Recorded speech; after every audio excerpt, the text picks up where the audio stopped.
Assalomu alaykum. Hurmatli kuzatuvchilar, inshaalloh mana darvozalarimiz tayyor bo'lyapti. Kraska sepish jarayonlari, xudo xolasa.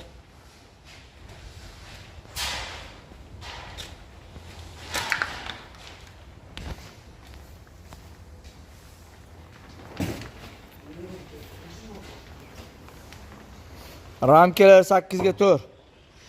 Listlar 1.8. 2 qavatli. Kiyimga shunaqa xizmatlar bo'lsa bemalol qilib chiqarsizlar. Taroqli darvozalarimiz. Mana bu yerda panjaralarimiz ham tayyor bo'ldi inshaalloh, xudo xolasa. Balkon panjaralar. Mana bu esa kotej eshiklarimiz ham. Chechen posomdagi eshiklar. Ramka bo'lib, xudo xolasa tayyor bo'lyapti inshaalloh. Kraska jarayonlarini ham tashlaymiz, xudo xolasa. Kiyimga qiziq bo'lsa bemalol qilishasizlar. Asl baraka temir darvoza. Pastda nomerlarni qoldiramiz.